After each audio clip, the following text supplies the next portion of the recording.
만이라. 아멘. 예, 오늘 본 말씀의 제목은 간절한 기대와 소망입니다. 오늘 본문 20절 말씀 같이 한번 읽어보겠습니다. 오늘 본문 20절입니다. 다 같이 읽겠습니다. 시작. 나의 간절한 기대와 소망을 따라 아무 일에든지 부끄러워하지 아니하고 지금도 전과 같이 온전히 담대하여 살든지 죽든지 내 몸에서 그리스도가 존귀하게 되게 하려 하나니. 바울에게는 간절한 기대와 소망이 있었습니다. 그것이 오늘 본문의 20절 말씀에 말씀하고 있는데, 이 바울의 간절한 기대와 소망은 아무 일에든지 부끄러워하지 아니하고 지금도 전과 같이 온전히 담대하여 살든지 죽든지 내 몸에서 그리스도가 존귀하게 되는 것, 이것이 바울의 간절한 기대와 소망이었습니다. 살아도 바울의 몸에서 그리스도가 존귀하게 되기를 원했고, 또 죽어도 바울은 그리스도만 높아지고 그리스도만 내 몸에서 존귀하게 되기를 원하였던 것입니다. 살든지 죽든지 사나 죽으나 내 몸에서 그리스도가 존귀하게 되기를 원하는 것, 그것이 바로 바울의 간절한 기대와 소망이었습니다. 바울이 이렇게 간절한 기대와 소망을 가지고 살아가게 된 이유가 무엇일까요? 그것은 하나님께 은혜와 긍휼을 입은 자이기 때문에 그렇습니다. 하나님께 받은 은혜가 너무나 크고 하나님께로부터 내려오는 그 긍휼하심을 깨달아서 나의 삶을 통해서 내가 온전히 하나님을 위해서 살고 예수 그리스도를 위해서 내 몸을 불살라야 되겠다, 이런 결심과 각오, 간절한 기대와 소망을 가졌던 것입니다. 디모데전서 1장 14절 16절 말씀 한번 같이 읽어보겠습니다. 디모데전서 1장 14절 16절 다 같이 읽겠습니다. 시작. 우리 주의 은혜가 그리스도 예수 안에 있는 믿음과 사랑과 함께 넘치도록 풍성하였도다. mit보다 모든 사람이 받을 만한 이 말이여, 그리스도 예수께서 죄인을 구원하시려고 세상에 임하셨다 하였도다. 죄인 중에 내가 괴순이라. 그러나 내가 긍휼을 입은 까닭은 예수 그리스도께서 내게 먼저 일체 오래 참으심을 보이사 후에 주를 믿어 영생 얻는 자들에게 본이 되게 하려 하심이라. 아멘. 이 바울은 하나님의 은혜와 긍휼하심을 입은 자입니다. 바울이 하나님을 섬기는 자였는데 예수 그리스도를 알기 전에는 그리스도인들을 잡아서 핍박하고 옥에 가두고 죽이는 일에 앞장섰던 사람이에요. 그래서 사도행전 9장에 보면 바울이 다메섹으로 그리스도인들을 잡기 위해서 가다가 거기서 주님을 만나게 되었죠. 초대교회의 집사들 가운데 스데반이라고 하는 집사가 있었는데, 그 집사도 복음을 전하다가 돌에 맞아서 죽었습니다. 돌에 맞아 죽었죠. 그때 그 스데반의 피 묻은 그 옷을 바울 앞에다가 가져다 놓았다고 그랬습니다. 그러니까 바울도 그리스도인들을 핍박하고 죽이는데 앞장을 섰던 사람이에요. 그래서 다메섹에 갈 때도 그리스도인들을 죽여야 되겠다.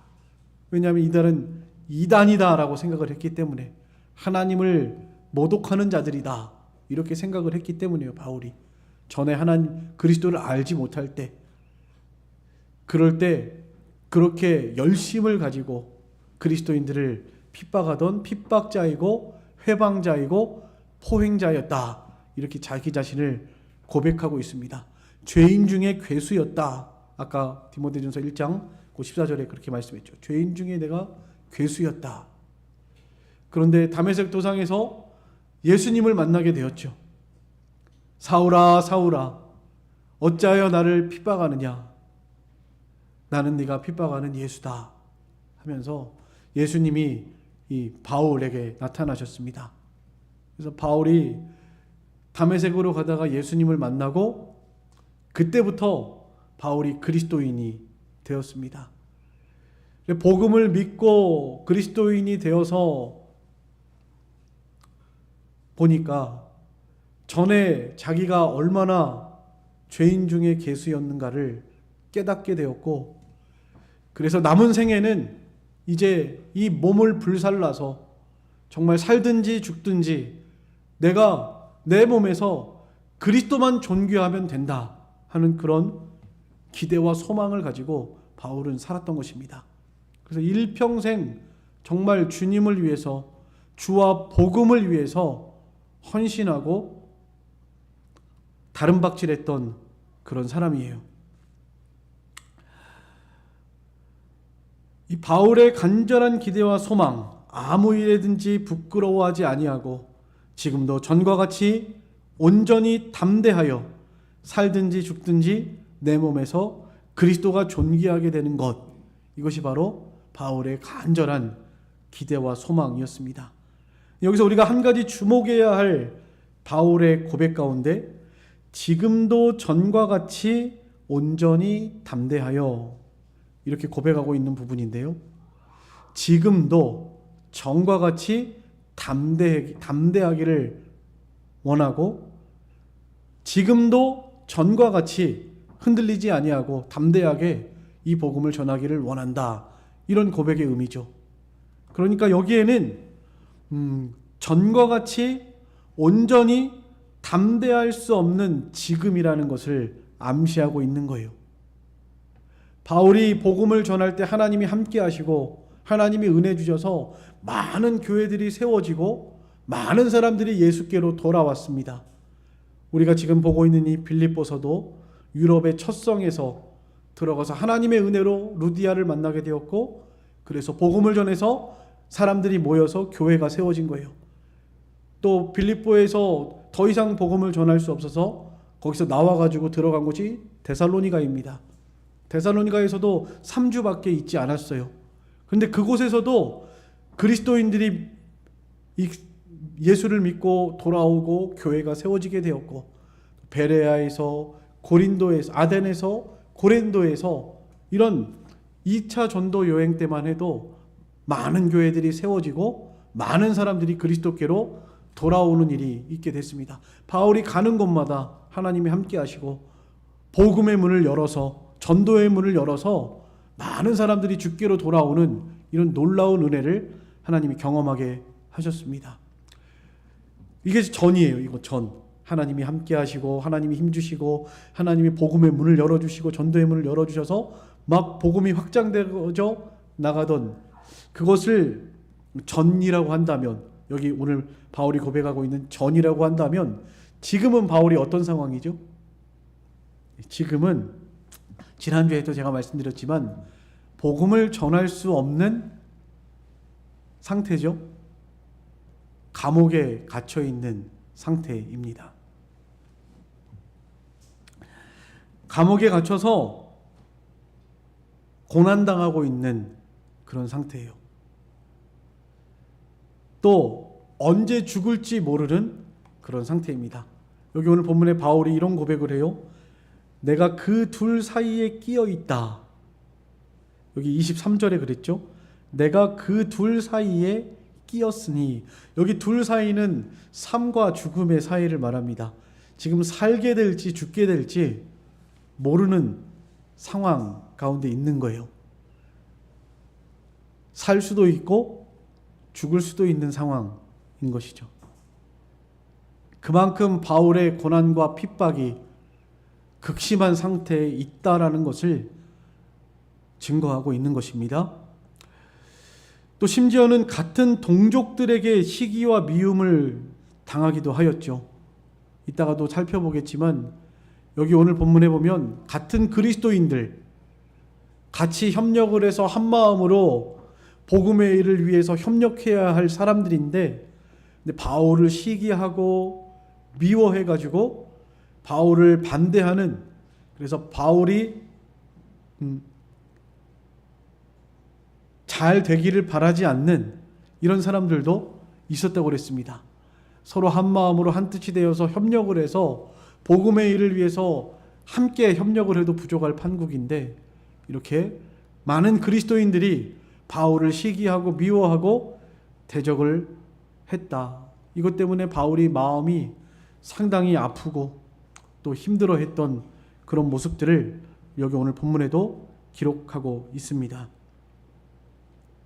이 바울은 복음을 전하다가 많은 고난을 당했습니다.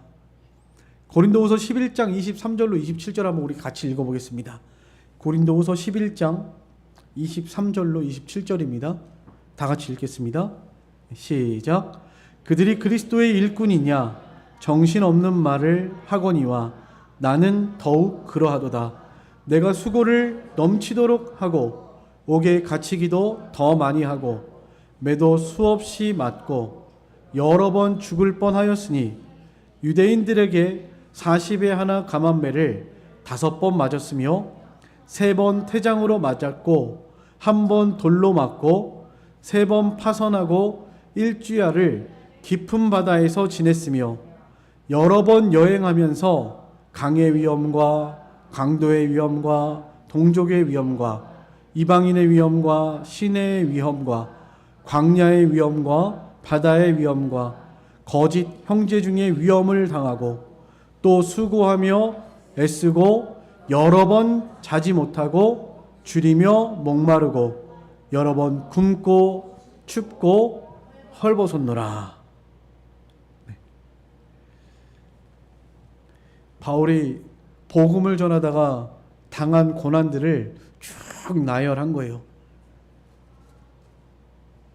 그들이 그리스도의 일꾼이냐 정신없는 말을 하거니와 나는 더욱 그러하도다 하면서 이 바울을 시기해서 지금 바울을 반대하고 다투고 있는 이 세력들, 그리스도인들이 자기들이 그리스도의 일꾼이라고 하고 바울은 아니라고 하니까 바울이 지금 변론하는 거예요. 그들이 그리스도의 일꾼이냐 정신없는 말을 하고 있다. 나는 더욱 그리스도의 일꾼이다 하면서 왜 그리스도의 일꾼인가? 내가 정말 그리스도를 위해서 이렇게 복음을 전하다가 이런 고난과 핍박을 당하고 있고, 그러면서 마지막 절에는 그 외의 일은 고사하고 내가 교회를 위해서 근심하며 염려하는 것이 나에게 더 큰 고통이라고 그렇게 고백을 하고 있습니다. 육체적인 고통보다도 교회를 위해서 눈물로 기도하고 교회 성도들의 믿음의 이 진보를 위해서 힘을 썼던 이 사도 바울입니다. 바울은 이렇게 힘들고 고난과 죽음의 위기에 있으면서도 항상 기뻐하였습니다. 여기 오늘 빌립보서는 기쁨의 서신이라고 해요. 그래서 기뻐하라는 말, 기쁨이라고 하는 단어가 16번 나옵니다. 장수는 4장밖에 안 되는데 기쁨이라는 단어가 평균적으로 보면 장마다 4번씩 들어간 거예요. 기뻐하라. 항상 기뻐해라. 내가 다시 말하노니 기뻐해라. 나는 기뻐하고 기뻐한다. 바울이 지금 전혀 기뻐할 만한 상황이 아니죠. 육신적으로 보면요. 그렇죠? 그럼에도 불구하고 기뻐하고 기뻐한다. 이렇게 말씀하고 있습니다. 바울이 이렇게 기뻐했던 그 근본적인 이유가 무엇일까요? 이런 고난과 환난 가운데서도 기뻐하고 기뻐할 수 있었던 가장 중요한 근본적인 이유는 바로 바울의 간절한 기대와 소망, 이 기대와 소망이 있었기 때문에 그렇습니다. 자기를 통해서, 내 몸을 통해서 그리스도만 존귀하면 된다. 그리스도만 높아지고 그리스도만 영광을 받으면 된다.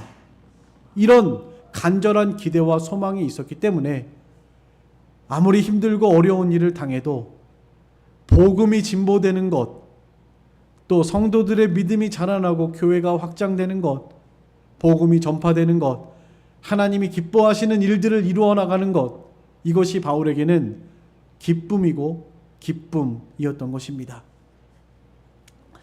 이 바울이 간절한 기대와 소망, 이 부분을 두 가지 면으로 우리가 생각을 해볼 수 있을 것 같습니다. 먼저는 살아있을 때 바울이 어떻게 몸으로 그리스도를 존귀하게 하였는가, 여기에 대해서 우리가 생각을 해봐야 되겠고요. 두 번째는 죽음이 바울이 세상을 떠나서 그리스도와 간절히 함께 있기를 간절히 기대하고 소망하였는데,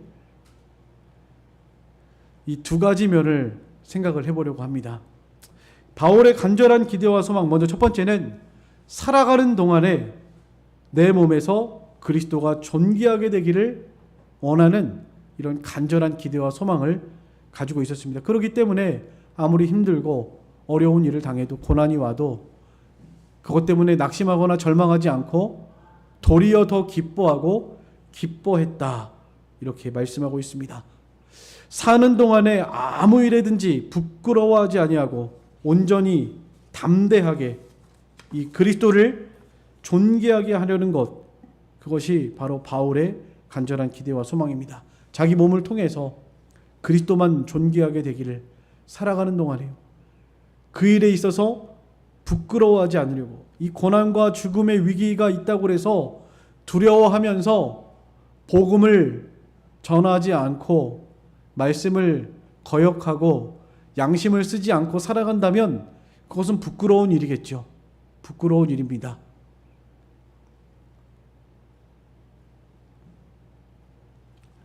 그러나 바울은 아무리 고난이 오고 죽음이 앞에 있다 할지라도 온전히 담대하게 두려워하지 아니하고 부끄러운 일을 행하지 않겠다고, 그리스도인으로 살아가면서 내 몸에서 그리스도만 존귀하게 되기를 간절히 원하는, 이것이 바로 바울의 삶이었습니다.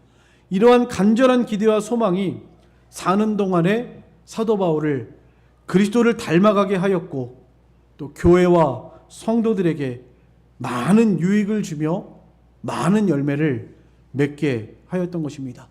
바울은 사는 것이 그리스도였어요. 오늘 여기 21절에도 그랬죠. 이는 내게 사는 것이 그리스도니. 이 그리스도로 살았습니다. 삶의 목표가 그냥 예수 그리스도예요. 예수님을 닮아가고 예수님의 십자가의 발자취를 따라가고 예수님이 기뻐하시는 일을 행하는 것이 바울의 삶의 목표였고 간절한 기대와 소망이었습니다. 또 육신으로 살아가면서 많은 열매를 맺었습니다. 22절 말씀해 보면, 그러나 만일 육신으로 사는 이것이 내 일의 열매일진데, 그랬습니다. 육신으로 살아가는 동안에 많은 열매를 맺었어요. 많은 열매. 복음의 진보를 이루었습니다. 여기 25절에도 내가 살 것과 너희 믿음의 진보와 기쁨을 위하여 너희 무리와 함께 거할 이것을 확실히 아노니.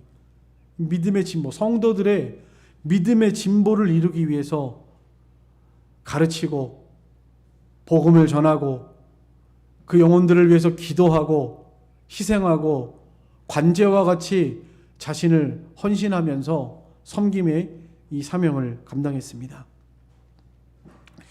그리스도 예수로 말미암아 너희의 자랑이 풍성하게 하려 함이라. 26절에 그랬죠. 내가 다시 너희와 같이 있으므로 그리스도 예수 안에서 너희 자랑이 나로 말미암아 풍성하게 하려 함이라. 이 바울의 삶이에요. 그리스도만 높아지고 그리스도만 존귀하게 되고 그리스도로 인하여 의의 열매가 가득하게 되고 믿음의 진보를 이루고 자랑이 풍성해지기를 원하는, 이것이 바로 바울이 육신에 사는 동안에 몸으로 하나님께 그리스도를 존귀하게 했던 삶이라고 말하고 있습니다. 그러니까 복음을 전하다가 이 감옥에 갇힌 것, 이것이 아무런 문제가 되지 않아요. 오히려 기뻐하고 기뻐한다라고 고백하고 있습니다. 복음을 전파해서 복음이 확장되고 교회가 세워지고 성도들을 돌아볼 수 있으면 그것이 유익하겠는데, 바울은 감옥에 있는 것도 유익하다, 이렇게 말하고 있죠. 왜일까요? 그것을 오늘 여기 본문에 네 가지로 말을 하고 있습니다. 먼저 첫 번째는 바울이 감옥에 갇힌 것 자체가 왜 유익이라고 말하고 있는가, 왜 기뻐하고 감사하고 있는가. 그 첫 번째가 바로 모든 시위대 안에 복음이 전파되었기 때문이라고 말하고 있습니다. 여기 오늘 본문 13절 말씀 한번 같이 읽어보겠습니다. 12절 13절 같이 읽겠습니다. 12절 13절 시작. 형제들아 내가 당한 일이 도리어 복음 전파의 진전이 된 줄을 너희가 알기를 원하노라. 이러므로 나의 매임이 그리스도 안에서 모든 시위대 안과 그 밖의 모든 사람에게 나타났으니. 네. 바울이 지금 하고 있는 말이 무엇입니까? 감옥에 갇혔는데 그 감옥 안에서도 복음의 진보가 나타났다는 거예요. 왜요? 감옥에 있는 시위대 사람들에게 복음이 전파되었다. 이렇게 말하고 있습니다. 시위대, 그러니까는 로마의 이 로마 황제가 있는 그 감옥 안에서 그 시위대인들에게 복음을 전했다는 거예요. 이 로마의 황제 가이사 총독, 이 가이사 총독의 집안 사람들에게 복음을 전했다는 것입니다. 빌립보서 4장 22절 말씀 한번 보겠습니다. 빌립보서 4장 22절입니다. 거기 한번 읽겠습니다. 시작. 모든 성도들이 너희에게 문안하되 특히 가이사의 집 사람들 중 몇이니라. 이 편지를 마무리하면서 빌립보 교회 성도들에게 여기에 있는 성도들이 너희들에게 문안한다. 특히 가이사의 집 사람들 중에 몇 사람이 너희들을 문안하고 있다. 이렇게 말하고 있는 겁니다. 그 감옥에 있으면서도 총독의 집안 사람들, 그 시위대 자기를 지키고 있는 군병들, 간수들에게 복음을 전했다는 거예요. 참 놀라운 일이 아닐 수가 없습니다. 이 바울은 가는 곳 어디에서나 자신과 만나는 사람들에게 복음을 전했습니다. 복음의 빚진 자라고 그랬어요. 내가 이 복음의 빚을 지고 있기 때문에 이 빚을 갚아야 한다. 내가 예수를 믿고 구원받아서 하나님의 자녀가 되고 천국을 소망하며 살아갈 수 있게 하신 그 복음의 빚진 자이기 때문에 나는 만나는 모든 사람들에게 복음의 빚진 자로서 복음을 전해야 할 사명이 있다라고 바울이 그렇게 고백하면서 자신이 만나는 모든 사람들에게 복음을 전했다라는 것입니다. 우리가 이 바울의 살면서 그리스도를 존귀하게 했던 바울의 이러한 삶을 본받아 살아갔으면 좋겠습니다. 우리가 만나는 모든 사람들에게 복음을 전하는 복음의 빚진 자로서의 삶을 살아가는 저와 여러분이 됐으면 좋겠습니다. 특별히 집안 모든 사람들에게 빛을 비춰야 합니다. 우리는 빛이에요. 빛을 말 아래 두지 않고 등경 위에 둔다. 이렇게 말했습니다. 말이라고 하는 것은 여러분들 잘 아시는 대로 이 사각 그 나무같이 생겨가지고 이렇게 쌀 풀 때, 쌀을 한번 뜰 때 하는 그거잖아요. 그걸로 이렇게 빛을 덮어놓으면은 깜깜해지잖아요. 그렇죠? 말 아래 두지 말고 등경 위에 두라는 거예요. 높이 들면 그만큼 더 많이 비춰지잖아요. 그렇게 빛을 비추라는 것입니다. 근데 집안 모든 사람에게 비춰라. 먼저 이렇게 말하고 있습니다. 사랑하는 가족들에게 복음의 빛을 바라고 그리스도의 빛을 발해야 합니다. 하나님의 아름다운 형상을 드러내셔야 해요. 그래서 우리 어머니가 믿는 예수님, 우리 어머니를 보니까 참 어머니가 너무나 존경스럽고 어머니가 너무나 정말 세상 사람 같지 않고 너무나 선하고 착하고 의롭고 진실한 이런 모습으로 살아가는 것을 볼 때 예수 안 믿는 사람들이라도 우리 어머니 모습을 보니까 나도 예수를 믿고 교회 나가고 싶다, 이런 마음이 들도록 빛을 비춰라는 것입니다. 말로만 전하는 것이 아니라 우리는 행함으로 또 향기로 좋은 냄새로 그리스도를 전파해야 합니다. 이것이 바울의 사명이었고 바울의 간절한 기대와 소망이었고 오늘 우리들의 간절한 기대와 소망이 되어야 할 줄로 믿습니다. 우리는 복음의 빚진 자예요. 여러분들에게 예수를 믿고 구원받게 복음을 전해준 사람이 있을 것이고요. 또 그 사람도 중요하지만 사실은 이 모든 일을 행하신 이는 하나님이시죠. 하나님이 여러분들에게 복음이 믿어지게 하시고 하나님의 자녀로 삼으시고 그리스도를 믿고 천국을 소망하며 살아갈 수 있도록 은혜를 베풀어 주셨습니다. 그러므로 우리는 하나님께 대해서 빚진 자들이죠. 은혜를 갚아야 하는 것이죠. 바울이 지금 이렇게 그리스도를, 내 몸에서 그리스도를 존귀하게 하려는 것은 은혜를 갚기 위해서, 하나님의 은혜에 보답하는 삶을 살기 위해서 이렇게 간절히 기대하고 소망하면서 살아가고 있는 것입니다. 아무쪼록 저희들의 삶과 생활 가운데서도 내가 있는 곳 어디에서든지 그곳이 땅끝이라고 여기면서 복음을 전하고 그리스도의 향기를 나타낼 수 있는 그런 저와 여러분의 신앙이 되기를 간절히 소망합니다. 또 여기 두 번째로는 형제들 중에 다수가 더욱더 담대하게 복음을 전했다라는 거예요. 14절 말씀 한번 같이 보겠습니다. 14절 다 같이 읽겠습니다. 시작. 형제 중 다수가 나의 매임으로 말미암아 주 안에서 신뢰함으로 겁없이 하나님의 말씀을 더욱 담대히 전하게 되었느니라. 네. 사도 바울이 감옥에 갇혔는데 이것이 형제들 중 다수에게 기폭제 역할을 했다는 거예요. 바울이 복음을 전하다가 감옥에 갇혔대 하면서 두려워하는 것이 아니라 도리어 사도 바울이 복음을 전하다가 감옥에 갇혔으니까 우리들도 그리스도의 제자로서 그리스도의 십자가의 발자취를 따라가고 저 바울을 본받아서 우리도 더욱더 담대하게 목숨을 아끼지 말고 생명을 아끼지 말고 담대하게 이 복음을 전하자, 이렇게 되었다는 것입니다. 본이 되었다는 것이죠. 바울이, 그리스도가 바울에게 본이 되었고 바울은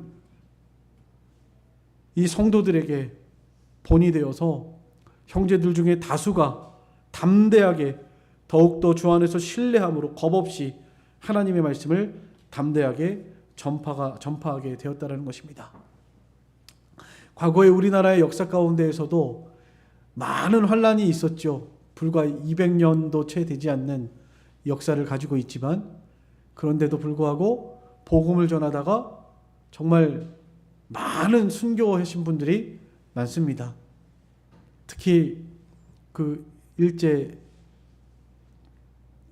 치하에서 이 신사 참배를 반대하다가 옥에 갇히고 순교당하신 분들, 그런 분들을 생각할 때마다 우리는 큰 도전을 받아요. 도전. 오늘날 그런 순교자들 얼마나 귀하게 생각해요. 주기철 목사님,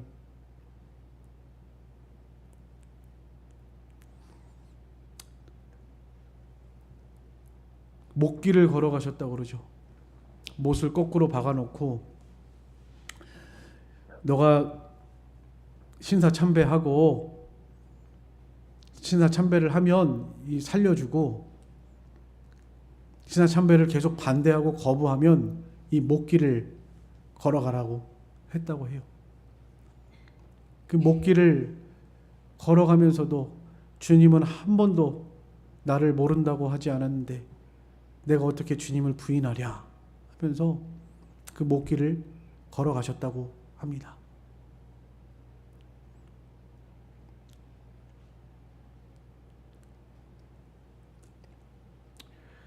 우리가 이런 신앙의 선진들의 용감하고 담대한 믿음의 길을 걸어가는 것을 볼 때 신앙의 힘을 얻게 되고 더욱더 용기와 힘을 얻게 됩니다. 그래서 우리가 사도 바울이 이렇게 형제들에게 도전이 되고 또 형제들의 신앙의 담대함으로 신뢰함으로 하나님을 더욱 담대히 전하게 했던 이런 본을 보인 것처럼 우리들의 신앙생활 가운데서도 그리스도를 본받아 살아가고 또 그리스도의 본을 따라갈 때 많은 성도들에게 이 본이 되는 삶을 살아가는 그런 저희들의 신앙생활이 되었으면 좋겠습니다. 이 사도 바울은 그 삶 자체가 성도들에게 형제들에게 유익을 주는 삶을 살아갔던 것입니다. 형제들 중 다수가 바울을 보고서 더욱더 주 안에서 신뢰함으로 겁없이 하나님의 말씀을 담대하게 전하게 되었으니까 이게 얼마나 유익이에요. 바울이 혼자 나가서 복음을 전하는 것보다 감옥에 갇혀 있음으로 인해서 많은 형제들이 용기를 내어서 하나님을 신뢰하고 나아가서 복음을 전하니까 이 얼마나 더 유익인가 말이에요. 바울은 그러니까 감사하다는 거예요. 내가 감옥에 갇혀 있어도 감사하다.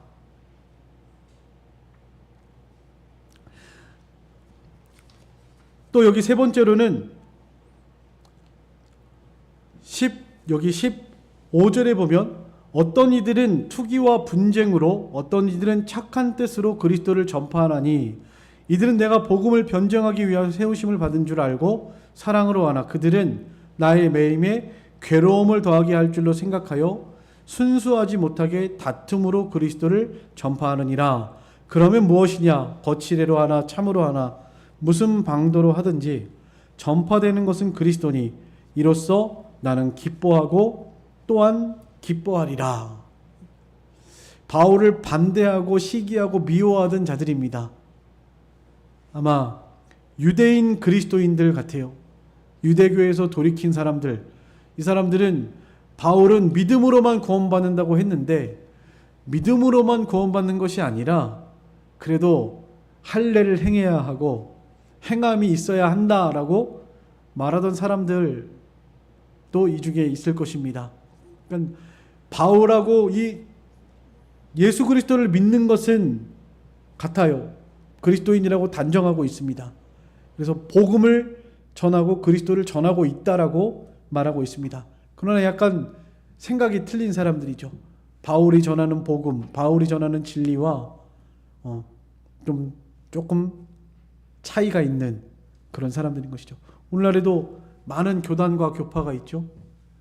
감리교와 장로교. 그리스도를 전하는 것은 똑같습니다. 그러나 약간 차이가 있죠. 장로교의 교리와 감리교의 교리가 차이가 있습니다. 또 장로교 안에서도 교파마다 차이가 있죠. 합동 측, 통합 측, 고신 측, 우리 개신 측, 다 각자의 어떤 성경을 진리를 따라가는 면에 있어서 조금의 차이가 있습니다. 그러나 분명한 것은 모두가 그리스도를 전파하고 있다라는 것입니다. 그러니까 하나라는 거예요. 서로 마음이 맞지 않고 교회 안에서도 서로가 서로를 시기하고 미워하고 할 수 있습니다. 이제 우리가 또 살펴보겠지만 빌립보 교회 안에도 유오디아와 순두계 둘 다 하나님을 위하고 그리스도를 위한 사람들이고 교회에서 꼭 필요한 일꾼들이었지만 둘의 마음이 맞지 않았거든요. 그래서 두 마음을 좀 한 마음이 되라 합하라 이 말을 하고 있는 것이고요. 사실은 여기 오늘 본문에 이 말을 하면서도 바울이 그들을 용납하고 또 그들을 사랑하고 품고 그들을 통해서도 하나님이 일하시고 그리스도가 전파되고 있다. 그러니까 그들이 나를 미워한다 할지라도 나는 그들을 용서하고 사랑하고 품는다. 이 말을 지금 하고 있는 것입니다. 그러면서 빌립보 교회 성도들에게도 너희들도 한 마음을 품어라. 그렇게 말하고 있죠. 27절에 27절에 한번 읽어보겠습니다. 27절 다 같이 읽어보겠습니다. 시작. 오직 너희는 그리스도의 복음에 합당하게 생활하라. 이는 내가 너희에게 가보나 떠나 있으나 너희가 한 마음으로 서서 한 뜻으로 복음의 신앙을 위하여 협력하는 것과 이렇게 말하고 있습니다. 한 마음으로 한 뜻으로 복음의 신앙을 위해서 협력해라 말하고 있는 거예요. 미워하지 말고 서로 시기하고 다투지 말고 다툼과 허영으로 하지 말고 한 마음을 품어 그리스도의 마음을 품어서 서로 용서하고 관용하고 함께 협력해서 이 복음의 사명을 감당해라. 이것이 얼마나 기쁘고 기쁜 일인가 이렇게 말하고 있는 것입니다. 바울은 나를 미워하고 시기하고 핍박하고 반대하던 그 사람들까지도 사랑하면서 그들을 통해서도 하나님이 일하시는 것을 기뻐하면서 기뻐하고 기뻐한다 이렇게 말하고 있습니다. 나는 기뻐하고 또한 기뻐하리라. 여러분 누가 나를 미워하고 반대하고 시기하고 막 내가 잘 못되기를 바라고 저주하고 그런 사람들이 있을 때 그런 사람들을 보면서 기뻐하고 기뻐할 수 있으시겠습니까? 바울이 그렇게 했다는 거예요. 바울이. 왜냐하면 바울은 내 몸에서 그리스도만 존귀하면 되니까 사랑하고 용서하고 관용하는 것 그것이 그리스도를 또 존귀하게 하는 것입니다. 사랑의 원자탄 손양원 목사님 여러분 이야기를 많이 들어보셨죠? 1948년 여수 순천 그 사건의 공산당에 의해서 그 좌파들에 의해서 많은 사람들이 죽었습니다.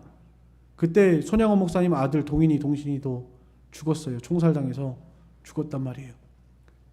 통곡을 하면서 울면서 나중에 그 총쏜 사람 잡았죠. 그 사람 잡았습니다. 잡아가지고 그 사형 판결, 총살 판결을 내렸는데 손양호 목사님이 그를 살렸죠. 원수를 사랑하라 하는 하나님의 말씀이 생각나서 그 자기 두 아들을 죽였던 그 공산당 그 사람 총살 사형 판결이 떨어졌는데 법원에 가서 그 판사 앞에서 용서해달라 하고 그를 살려 데리고 나왔습니다. 자기 아들 삼았죠. 자기 양자 삼았습니다. 이 이름도 그 큰아들인 동인이 작은아들 동신이 인신이라고 이름도 개명해가지고 아들 삼아서 사랑의 원자탄이다 이렇게 말하잖아요. 사랑하는 거예요. 자기를 반대하고 핍박하고 미워하고 저주하고 손해주를 이런 사람들일지라도 바울은 사랑하고 긍휼히 여기고 관용하고 용서하고 내가 그들을 기뻐하고 또한 기뻐한다 이렇게 말하고 있는 것입니다. 이 바울은 이렇게 살면서 그리스도를 존귀하게 하는 삶을 살아갔다는 것입니다. 마지막으로 그리스도를 닮아가며 구원을 이루어 나가는 삶을 살았습니다. 오늘 19절 말씀에 보면 19절 한번 같이 읽어보겠습니다. 19절 시작. 이것이 너희의 간구와 예수 그리스도의 성령의 도우심으로 나를 구원에 이르게 할 줄 아는 거로. 이 바울의 메인 것이 너희들의 간구, 그러니까 성도들이 바울을 위해서 기도했죠. 그리고 예수님께서는 성령의 도우심으로 나를 도와주셨죠. 그래서 이 모든 일이 나의 구원을 이룬다 이렇게 말하고 있습니다. 이 구원을 이룬다는 것은 이 구원받는 성도가 예수 그리스도를 믿고 구원받은 성도가 자라난다라는 것을 의미하는 거예요. 자라난다. 우리 성도는 자라나야 합니다. 신앙의 진보를 나타내야 해요. 예수 믿고 구원받은 성도가 어린아이에 머물러 있으면 안 되고 장성한 분량에까지 그리스도의 장성한 분량에까지 자라나야 한다라고 말하고 있습니다. 여기 바울은 이 고난이 나의 이 구원을 이루어 나가는 일에 자라나게 했다라고 말하고 있는 것입니다. 이 바울이 고난당하는 일로 인해서 교회가, 성도들이 바울을 위해서 하나님을 찾고 기도하고 간구하니까 이 얼마나 유익이에요. 또 자신은 이 연약한 가운데에서 성령의 도우심으로 말미암아서, 예수 그리스도의 도우심으로 말미암아서 살아가니까 얼마나 이 큰 은혜예요. 이런 환난 가운데서도 기뻐하고 기뻐할 수 있다는 것이 얼마나 큰 은혜냐 말이에요. 이런 고통과 죽음의 위기 앞에서도 두려워하지 아니하고 담대하게 전과 같이 그리스도를 위해서 살아가고 있다는 것이, 이것이 얼마나 바울에게는 위대하고 또 유익한 일인가 말이에요. 바울은 이 모든 일이 나를, 구원을 이루어 나가는 일, 예수 그리스도를 닮아가고 주님의 형상을 이루어 나가는 이 모든 일에 정말 유익이 되었다, 나를 자라나게 했다, 이렇게 말하고 있는 것입니다. 우리의 신앙도 자라나야 합니다. 빌립보서 2장 12절 말씀 한번 같이 읽어보겠습니다. 빌립보서 2장 12절입니다. 다 같이 읽겠습니다. 시작.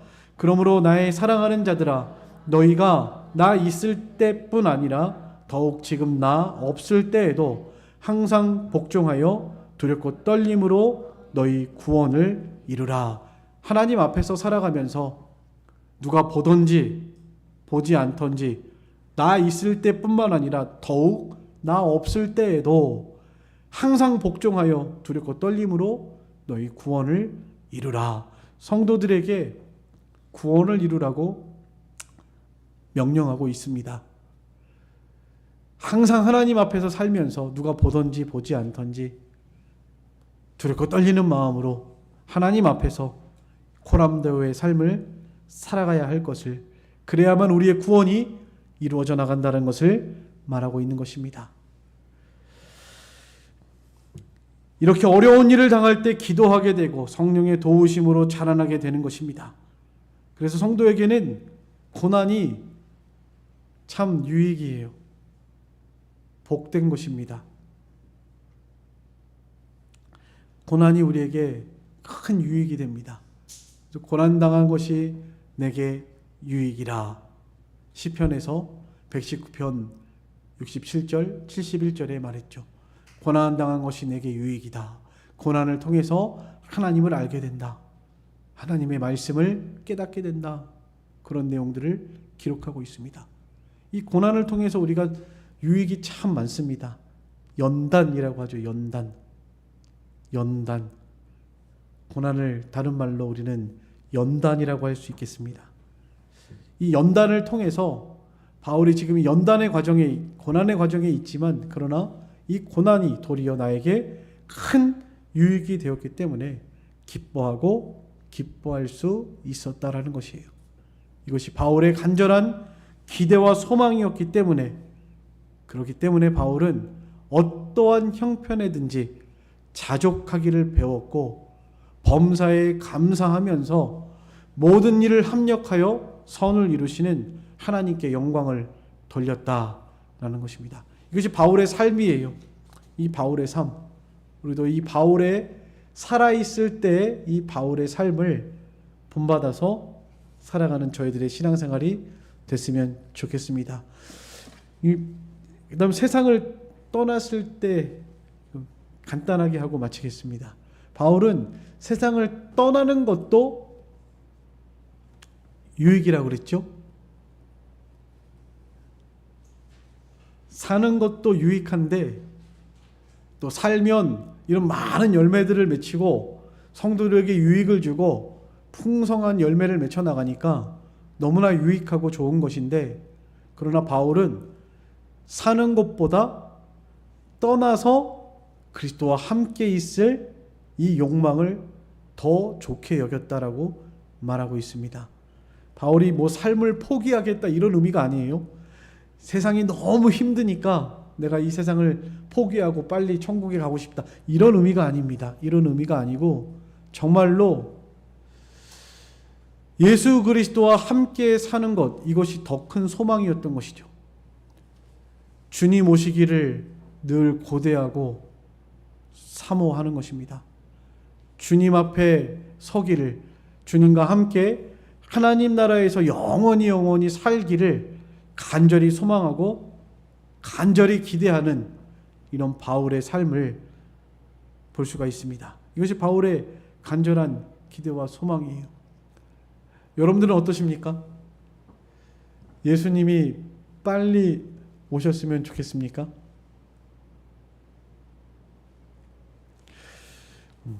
자신 있게 대답을 못 하실 것 같습니다. 아직은 좀 안 되겠는데요. 아직 지금 주님 오시면 너무나 부끄러운 게 많아가지고요. 내가 좀 부끄러운 게 많아서 좀 만들어진 다음에 오셨으면 좋겠는데요. 아마 그렇게 생각할 수 있을 것 같고요. 또 아예 믿음이 없을 때는 이 세상이 너무나 좋은데 주님 빨리 오시면 안 됩니다. 그럴 것 같습니다. 세상에 얼마나 좋은 게 많고 누릴 게 많고 행복하게 살고 있는데 아직 오시면 안 됩니다. 아마 그럴지 모르겠습니다. 근데 사도 바울은 늘 항상 예수님을 고대하고 사모하면서 살았다는 것입니다. 그래서 말세에 하나님이 환난을 주시나 봐요. 환난이 있어야 좀 사모하겠으니까. 주님 재림의 때에 말세의 징조 가운데 독특한 징조, 제가 전에도 말씀드렸죠. 환난이라고 그랬습니다. 환난이 있어야 조금 주님을 사모할 것 같으니까.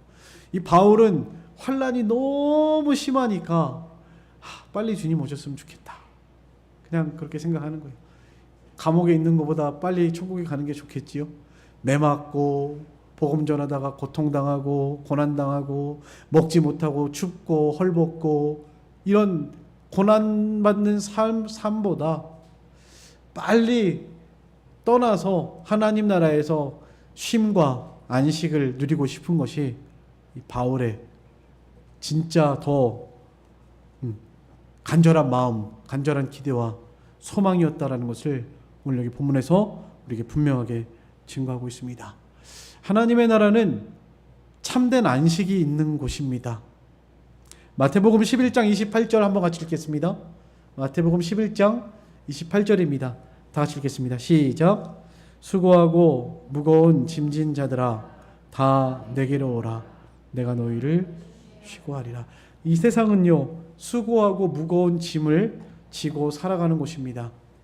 우린 수고하고 무거운 짐을 져야 해요. 십자가를 져야 합니다. 예수를 믿고 구원받은 사람일수록 더욱 그러해요. 주님을 위해서 십자가의 길을 걸어가면서 십자가를 지고 자기를 헌신하고 희생해야, 또 때로는 목숨도 버려야 할 것이기 때문에 이 세상은 십자가의 길을 가느라고 수고하고 무거운 짐을 지고 살아가는 곳입니다. 다른 것 때문에 힘들어 하시면 안 돼요.